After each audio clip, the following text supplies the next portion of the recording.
বউ কোনদিন মাত্র আরো নইব এখন।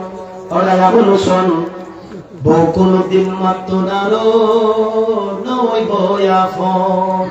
বউ তোরে ভালোবাসবো, বউ তোরে ভালোবাসবো, পকেটের টাকায় আছে যতক্ষণ।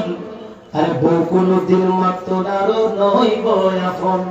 ওরা বলো শোন, আপনাদের আবার এই খন্দকের হাজারা বলো শোন না, আমার এদিকে আবার থাকলে আবার আমার সাথে গরম হয়ে যাবে, বুঝ হয়ে যাবে। আমার বলে না, এটা লেখছে আর কি গান। আবুল সুন্দর যারা বাপ মার খেদমত বাদ দিয়া বউর জন্য পাগল, তাদেরকে বলছে। কথা বলুন ঠিক কি না? আল্লাহ সকলকে, আমার আল্লামা খালিদুর রহমান হাশিমি হুজুর কেবলা বলে গেছেন যে এই মাহফিল সার্থক হবে যদি আমলে নেওয়া যায়। এজন্য আব্বা আম্মার খেদমতে আমলে নেন, মুখে মুখে না। সত্যি আব্বা আম্মার সাথে বিয়াদবি করবেন না, খেদমত করবেন। আমি বলে গেলাম, আপনাদের পায়ে হাত রেখে বলে গেলাম, আব্বা আম্মাকে ধমক দিবেন না। আল্লাহ বলেন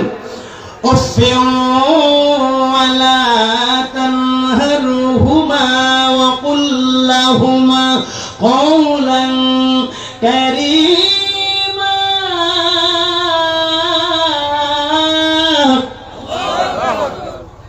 বাপ মার সাথে এমন ব্যবহার করো না যে ব্যবহারের ফলে মা বাবা উফ উফ এই শব্দটা যেন না বলে।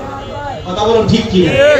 আমার জন্য দোয়া রাখবেন। লম্বা কথা বলেছি, যদি কোনো ভুল ত্রুটি হয়ে থাকে, আলেমরা বসা আছে স্টেজে, আপনারা মুরব্বীরা বসে আছেন, আমার বাবার বয়সের মানুষ, আমার যুবক ভাইরা আছে, যদি কোনো ভুল হয়ে থাকে ক্ষমা সুন্দর দৃষ্টি দেখবেন, আমার জন্য দোয়া রাখবেন।